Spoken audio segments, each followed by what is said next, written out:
welcome Lone Wiggers. Thank you. Thank you. Welcome. Thank you very much. Thank you. Okay, after that introduction, no pressure. I certainly hope that if 10 million people are really watching, that I don't have anything between my teeth at the moment. And also, I would like to say, Michelle, that you're the kind of charming Frenchman that any girl wants to marry. But right now, I would be filing for a divorce, to be honest. I need a chair up here. I can just take this? Because there's so much to say, and I hate if the slides are too text-heavy. You also probably know, and quite frankly, I'm here to kill you off after a long symposium. So I'm the last bird on the planet, I was going to say. But so you have to bear with me that I have a lot of paper with me because I can't remember everything I have to say otherwise. So excuse the falling of the papers all the time in advance. Anyway, happy people in healthy architecture.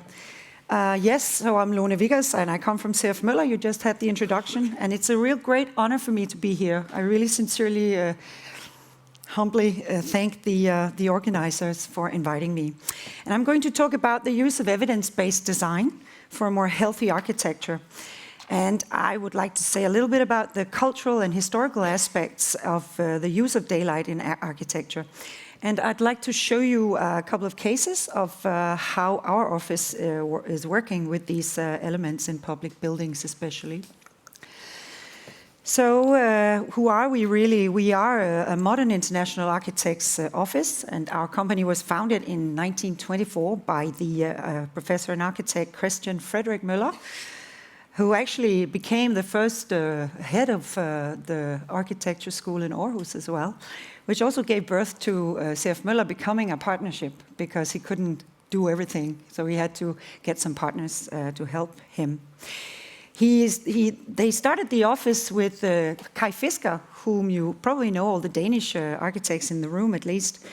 And that happened in Copenhagen, and it's been this partnership for more than 50 years. And today we are an all architects ownership of 9 people. You can see them at the picture here. So the company is, as was mentioned, 6 offices in 4 countries, and with representation in 4 European capitals. And of these, 3 are located in Scandinavia. So obviously Scandinavia, Denmark is important for the outset from understanding where we're coming from. The climatic zone of Scandinavia, but also the design tradition. And our portfolio is consisting of an approximate average of 70 to 30% public to private projects.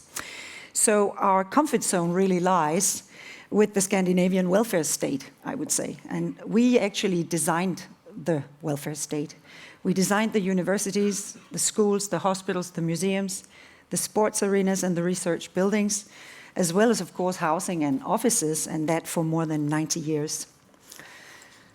So our staff, we would say, is a multidisciplinary team. Obviously, 325 or 40 people is not one office. It's actually about 100 little teams or something in general. They are all shifting position. They are moving in and out on the platforms of the teams. So they're really merging like that. And obviously, we have a geographical distance, which means that we have to find ways of collaborating across nations.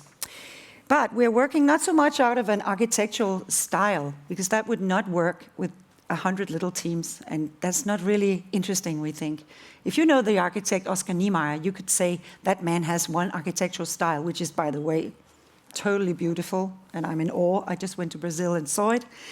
So, but we don't do that. We are working from a proven working method, which is really based on values like quality, innovation, sustainability, of course, simplicity and clarity, honesty, openness, loyalty, and passion, you could say. A couple more, perhaps, but it's a long list. So what is it, this working method really consists of an analysis of site, climate, and program from the beginning of every project.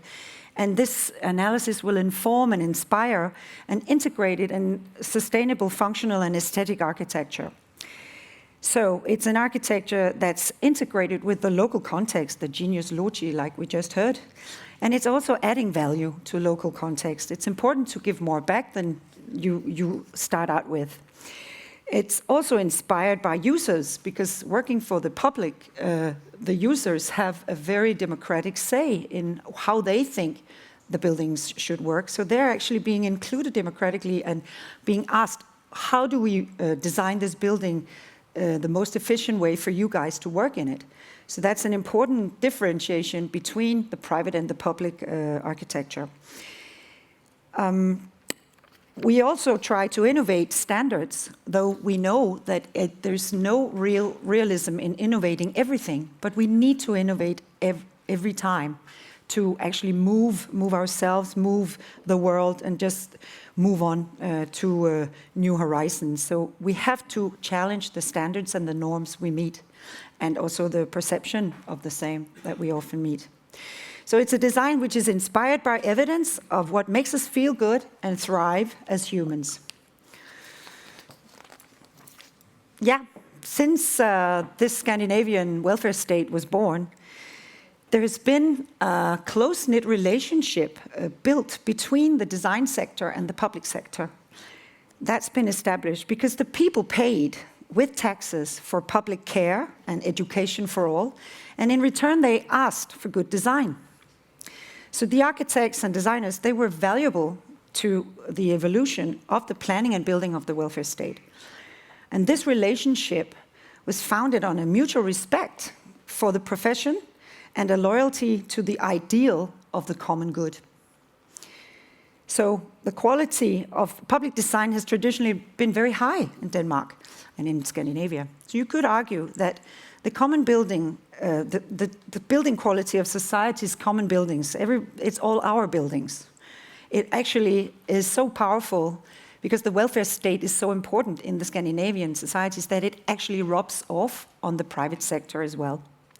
And it kind of educates and it impacts the users who are raising their demands and standards of quality.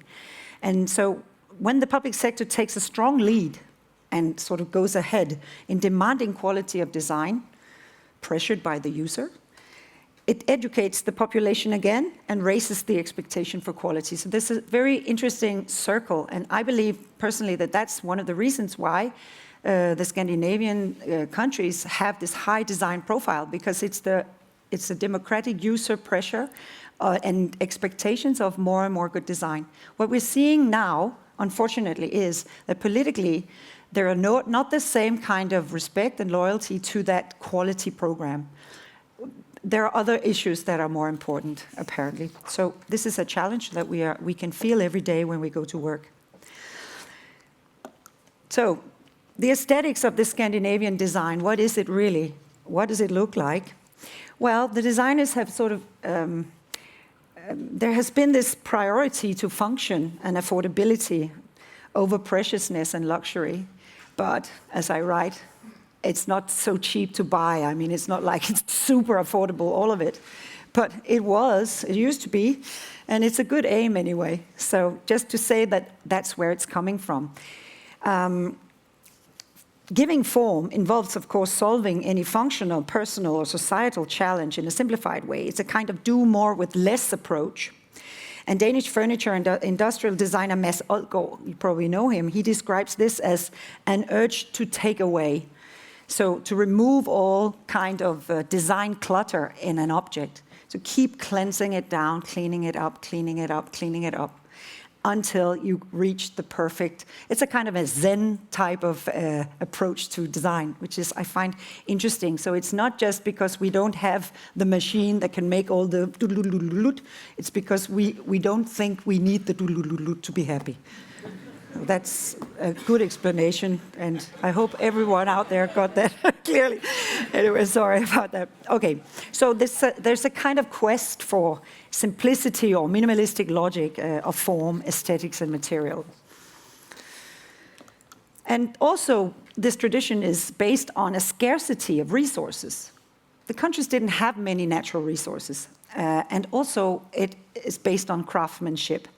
So it's rooted in the scarcity. We had the natural materials such as sand and stone and clay, wood, iron, straw, and even seaweed was turned into simple functional objects and buildings.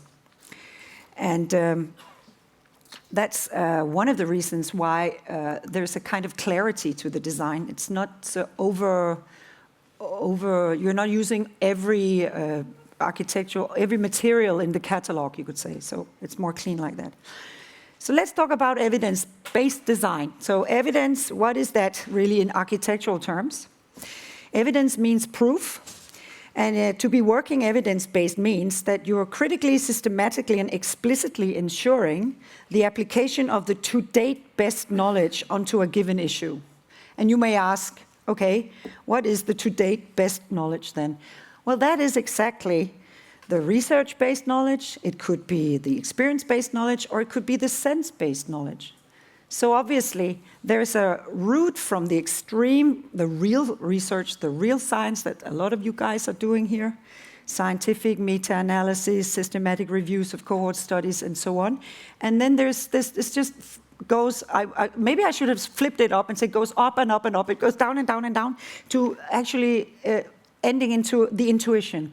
Intuition in interpretation and choice, common sense. Common sense is also part of this. And if we move on to talking about the senses and the evidence from the sensoric universe, you could say that the stimulation, we know that stimulation of one or several of our 5 senses will affect people in an either positive or negative way. And these sensoric impressions, they're noted in the brain, and where they will have a much larger impact than the actual experience itself. So if you use carefully selected architectural enablers, they can have an impact on how we sense our surroundings. I mean, this is also common sense, we all know that, but now we're trying to scientificalize it, or whatever, and hereby create a basis for happiness, relaxation, and renewed energy. This impression will cause a physically positive effect and fasten the healing process in the case of hospital architecture. And as people, they are different. We are different in our behaviors, but we are the same biology. It will be individual as to how much effect these sensoric impressions will cause. But generally speaking, this impression is, the impressions that are associated with nature are the most beneficial and efficient, as our bodies, of course, have evolved and adapted to nature and natural habitats throughout generations. And by this logic, we'll find most harmony in association with nature. No surprise. Okay, with sound. The structure of sound is vital to how it's perceived. If it's structured, meaning repeated, mechanical sounds, they will be immediately perceived. We can understand them. But they demand a strenuous attention to have a de-stressing effect. Actually, only in meditation you can bear this, the simple gong, gong. This you can bear if you're concentrating and you're meditating at the same time. If you're not doing that, it quickly, you get fed up with that sound very quickly. So that sort of kills you off. The funny opposite, of course, is the thing about chaotic sounds, because chaotic sounds, that will pass by the conscience more and affect the body positively. That's also why we have this aspect of white noise, and it actually works as a de-stressor. And rhythms and frequencies of sound, sort of like the ocean, the waves of the ocean, it also will affect the natural body rhythm. It has to do with the pulse and the breathing of our cells, as well as the frequencies of the cells, and it will affect both our state of mind and our physical healing. So the sounds of nature are particularly helpful and good for us, but they can easily be overpowered if you don't plan carefully by other noise. And have a look at the little red robin twerking, not twerking, that's different. Would you like to see that movie, The Little Twerking Red Robin? No. What is it? Tweeting, the Twitter president. No. Now it's back to the script. Sorry. So we have the birds are singing at about 50 decibel, and which is equivalent to a low speaking, whisper, you could say. So it's very delicate. About water. Water is the symbol of life, and it can occur in many forms, which makes it a very good medium, and that can affect man in many ways. So water, of course, covers the globe, 2/3 of the planet, and it has a great importance in relation to the human basic body rhythm. We ourselves are 80% water, or plus 80%. So it has a great importance in relation to the sound of water in nature. It often appears calming and de-stressing. So the water also has this appealing and alluring effect, and it particularly is efficient when you get it in connection with interaction and touching. And the sound of water, like I just went through, can also be produced artificially. So the fake sounds of water, computer-generated sounds of water, is, however, too homogeneous to feel de-stressing. So you can, every time you have this, the brain is very quickly detects this kind of mechanicalness, which is completely the opposite effect in the brain, apparently. So it's likely that this repeated rhythm or structure will dominate the sound image altogether, and the calming effect will therefore disappear. And then, of course, sunlight. I bet you've talked about that today. With water, of course, the sun is the decisive factor of life for the man on planet and life on Earth. And first of all, of course, it brings us the warmth, the light, the energy. And back in history, we have been dependent on sunlight and all the activities that were connected with the solar cycles. That's the man has activities that are totally in sync with that cyclus. Through time, numerous research has been made on also the beneficial effects, obviously, of daylight. For example, in 1903, there is a Dr. Finsen in Denmark who won the Nobel Prize for medicine for his studies and work on the healing of tuberculosis patients with ultraviolet rays and sunlight. And today we know that sunlight, if it's regulated and controlled, it can have an uplifting and positive effect and can affect certain treatment processes very positively. So furthermore, the stimulation of and creation of vitamin D in the skin happens when we're exposed to sunlight. And then there's the interesting evidence that learning is stimulated when exposed to daylight. So students sitting next to the windows will score higher marks than their peers sitting in the deep end of the classroom. So now a couple of parents here will have to go home and talk to their teachers of where their little baby is going to sit. So that's true. Okay. In the North, we have a long tradition for worshipping daylight. And culturally and historically, it's been a driving force, and we've had a cult-like relation to the sun and the light. We had a sun cult approximately 2,000 years BC in the Bronze Age in North Europe and Scandinavia. And this cult was all about the omnipotent divine movement of the sun, worshipped as a symbol of the cycles of life. And for example, we found the sun wagon about 1800 BC ages back to that, and it was found in a grave in Denmark somewhere, and picturing the sun being pulled over the sky on a wagon by a horse. So people, they were holding solar celebrations with lure music and showing off their bronze axes and doing the flick-flack dances and in honor of the sun. So the cult was very strong.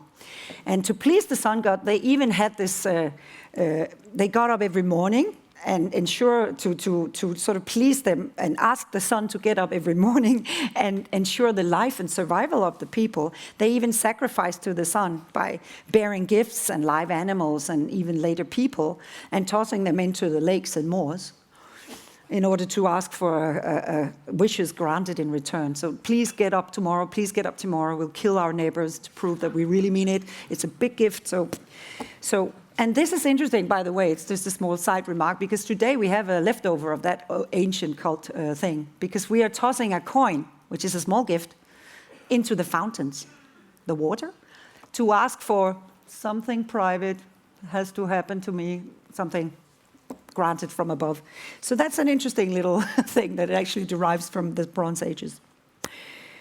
So also the Sankt Hans feast we have, it's celebrating the brightest midsummer night with bonfires along the beaches of Denmark. It's an old pagan fest, originally the marking of the most light time of year, the summer solstice. And Christmas, obviously, also an original pagan fest to mark the darkest time of our year is over and to celebrate the return of the life-giving sunlight. And later in history, up in 1853, the cholera outbreak in the damp and overpopulated parts of Copenhagen inspired the doctors of the time, a man called Emil Horneman, to have the Danish version of the English workers' housing in Copenhagen design, known as Brumleby. And this was Bindesbøll who designed that. And this was kind of a new doctrine of dry and clean city with daylight and fresh air and separated sanitary facilities that was born and actually became the functional model for workers' housing for more than 50 years after that.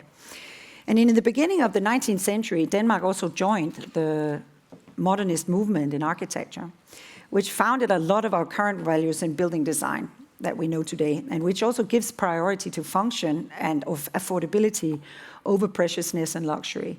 So another expressions of that would be form follows function and do more with less. And the sun cult is still active today because the Danes are really, the Norwegians and Swedes as well, I'm sure, are rushing out into the parks at the first sight of light, of the sunlight in the spring. It's really quite a remarkable. It's like putting the cattle on grass, you know.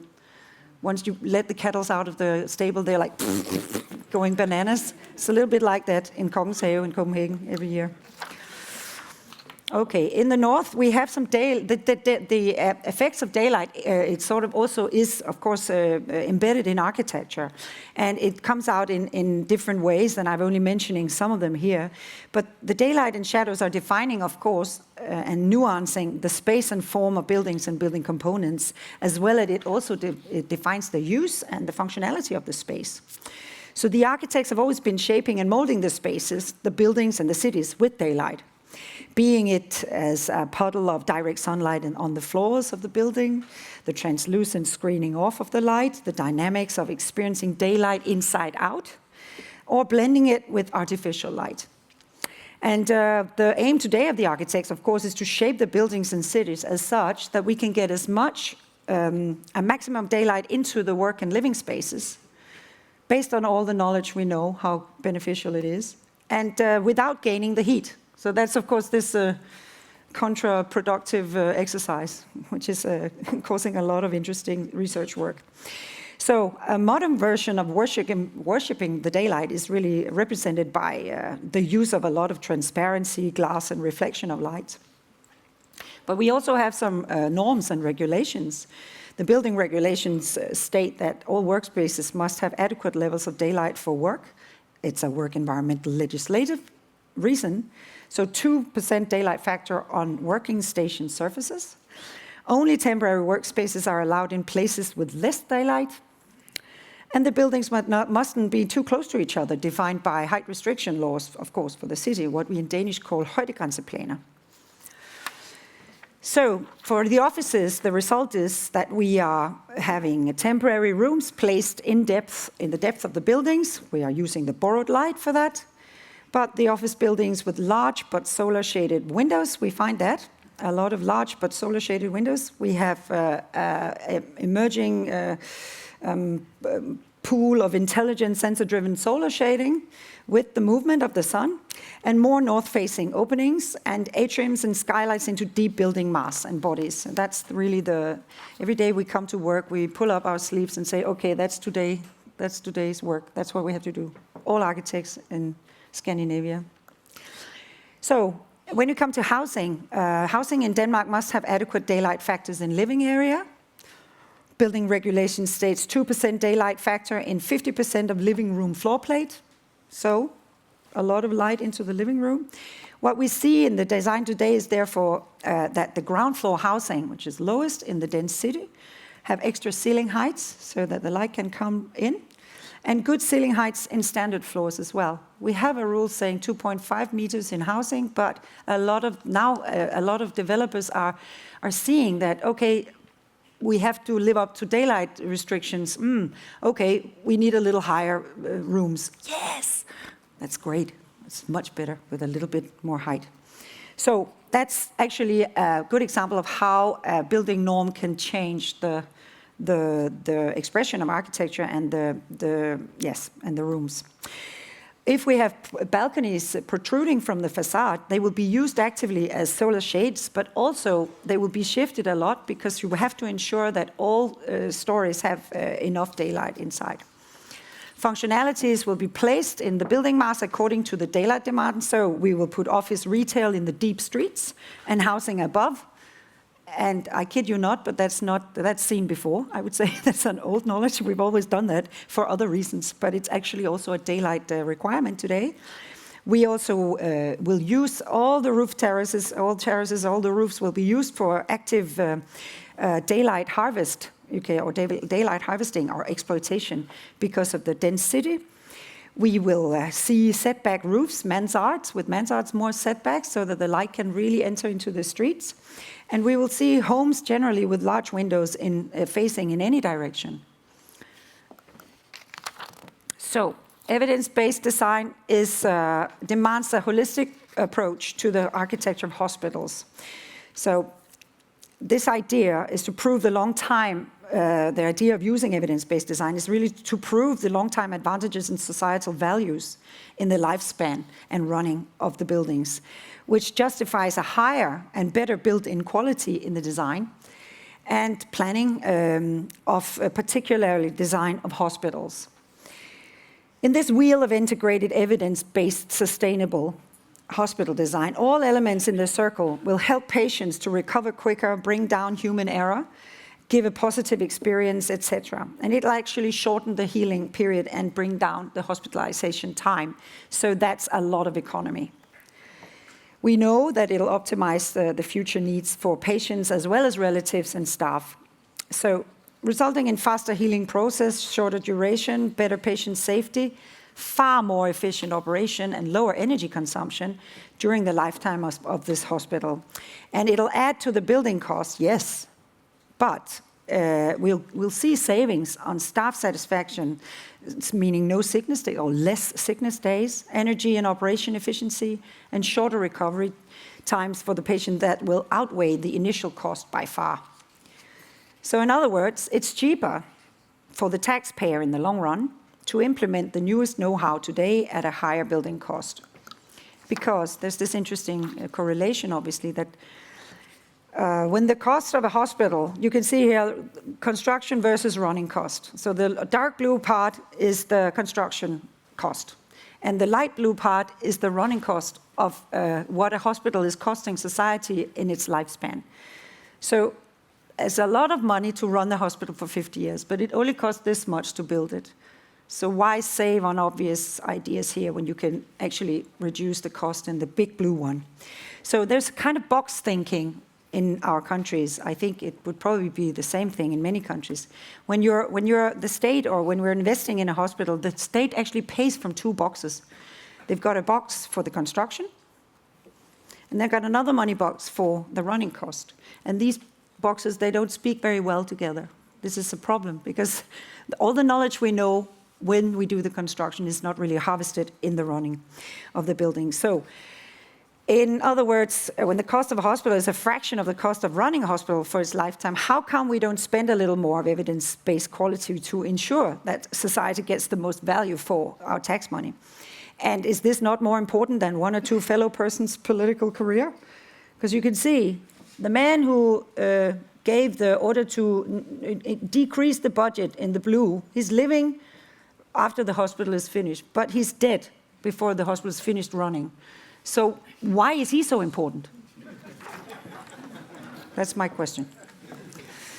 Okay, daylight optimizing humans' well-being. This is also specifically in hospitals we're talking here. It has real medical effect, as I mentioned, ultraviolet rays on the skin, psoriasis, multiple sclerosis, tuberculosis.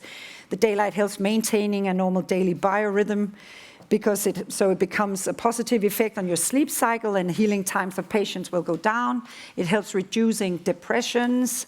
If you place a person with depression on an east-facing ward, you get the morning sun, you can decrease the antidepressive medicine radically. So daylight increases the energy level and has a positive effect on stress level and the blood pressure. And coming over to nature, now that was daylight. When we talk about natureness and the nearness of nature and integration in hospital design, there's also a lot of evidence how this is helpful, because the brain understands nature better than the urban context. This is just a natural thing. And man will spontaneously seek nature in stressful situations. Lower pulse and blood pressure, less muscular torsion. It gives a positive emotion as well.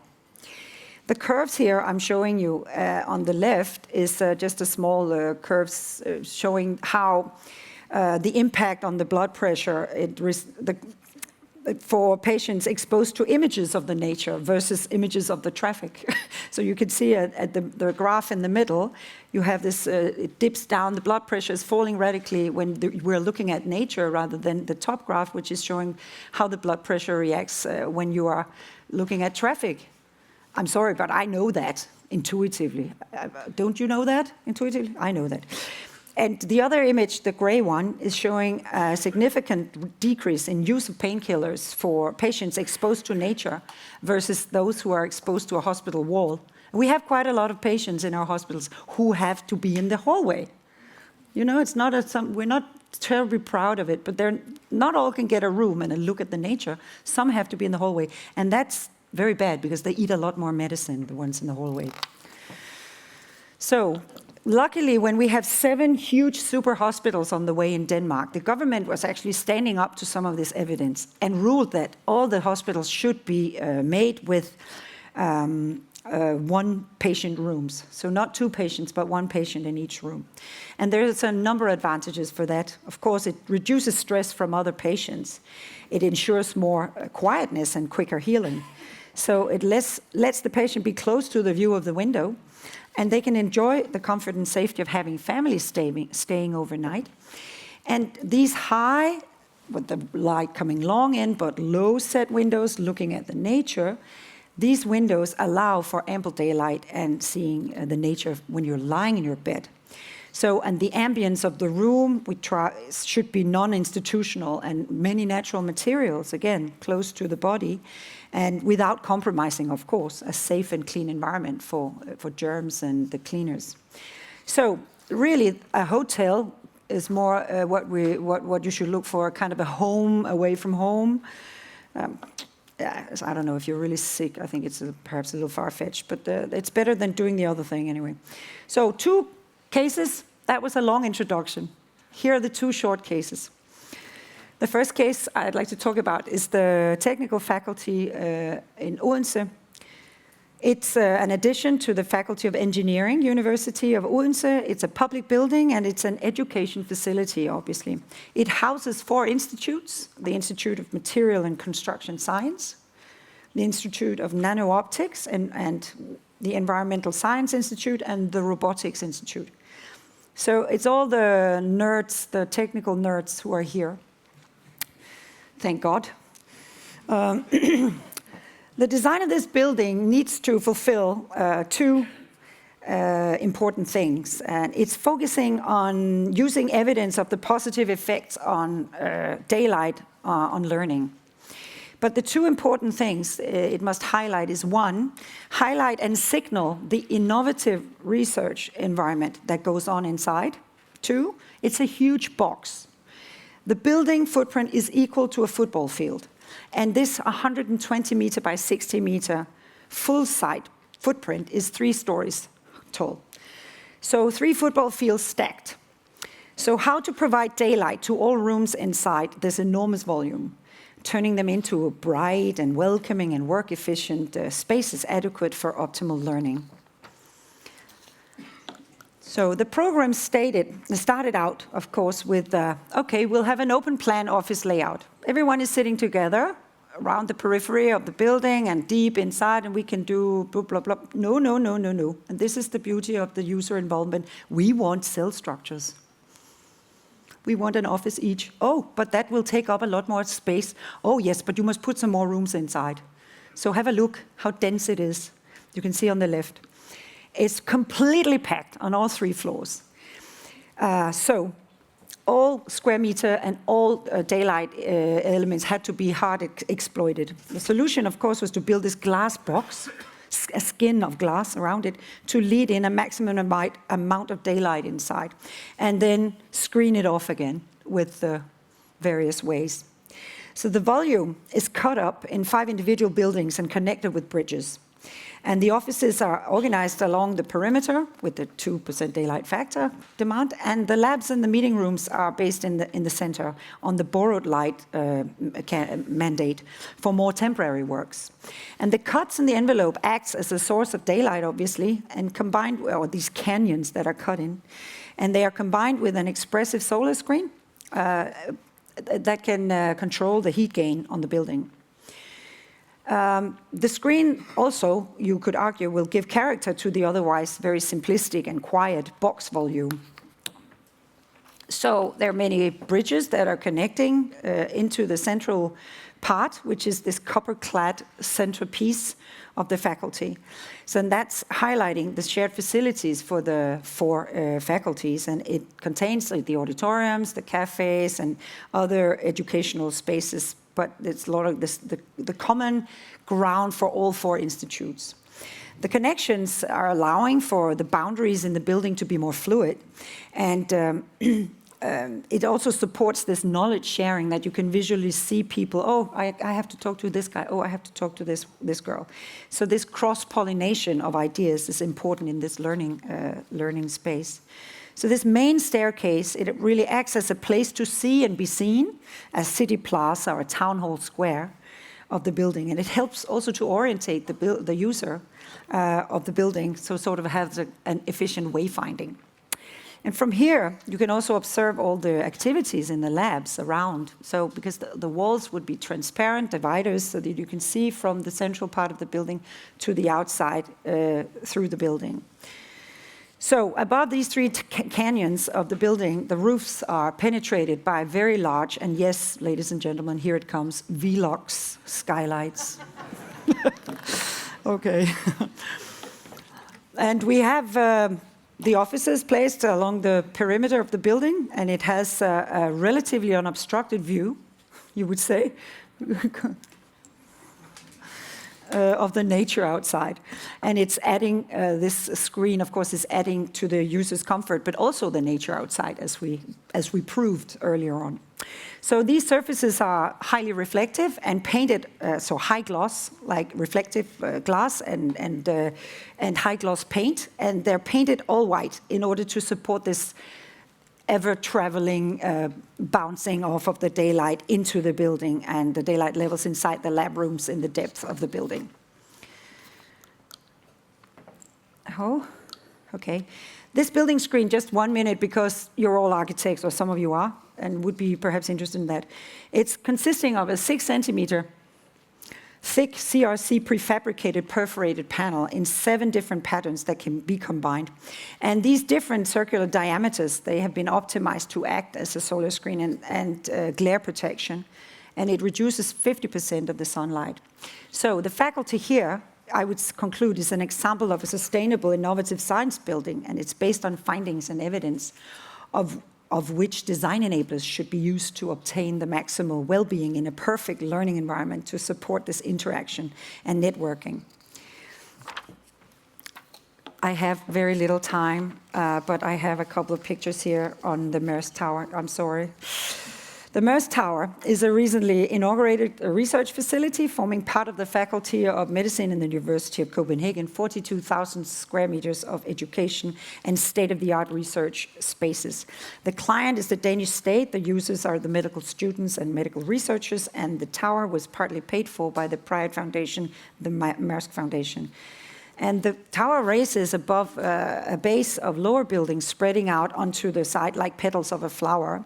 And these are containing, you can see it here, main reception, service facilities, canteen, auditorium, breakout spaces, etc. And it's publicly accessible, which is contrary to the public buildings of the US. You explained, James, that it was like gated. But here they are trying to make it very public. So, the new building is raising 72 meters in 16 stories of mixed laboratories and office spaces. The facade consists of vertical copper-clad lamellas spanning over a glass facade. And this facade has been constructed from fixed and movable shutters that track the sun as it moves with sensor-driven. Some of these lamellas are movable in the lateral sense, so permitting the facade to close in direct sunlight. And the shutters keep out much of the solar gain, and the effects of the vertical shutters and the rounded corners of the building is also reducing the wind turbulence and downdraft at the foot of the tower. And yes, just a little word on the landscape, and then I'll close off. This landscape is designed by SLA landscape architects that we work closely with. And the idea is to host different activities for play and recreation. And it's planted heavily with a forestry ambience to add a new park-like urban space to the city. And a bicycle path, which you can probably reckon, is zigzagging across the building complex that is going to connect the building from east to west. And there's a couple of enablers that they were going for: tactility, diversity, peacefulness, and variation as indicators for the design of the landscape. And it's acting as a stimulant for well-being and for stress reduction and enhancing concentration when used in the perimeter of the building. And it also strengthens the inside-out relation and invites you to be further health-bringing recreation. So, we also know, of course, that trees are adding to cleaner air quality, absorption of NOx gases, wind reduction, the increasing humidity and the cooling down of the city. So it's all very well with trees. The building is integrated into the surroundings of the local context as genius loci. So trying to talk a little bit with the little church near it. The proportions of that church is respected, and the materiality also. Oh, the guys are standing up now. The building is brown now and matches the church, and later it'll become green and match the church tower. Oh, so yes, I talked about the bicycle track, you know that. So let me conclude now. One image and then conclusion. The tower has three huge, 3 or 4 stories of atriums above each other, stacked on top of each other in the 17 stories. And they act as common rooms in a hierarchy of breakout spaces for the researchers. And they're made in order to link the institutes together vertically and give inspiration to this cross-pollination of ideas and thoughts between the researchers. And the view and the daylight itself in the tower atriums, they're both attracting the researchers, the users, into an inspiring breakout space, inviting them to exchange their thoughts. In conclusion, so my point is, we should say that modernity and industrialization has untaught us how to live in harmony with the planet, nature, and our own nature-given resourcefulness, as well as even understanding what is good for us and what makes us feel happy.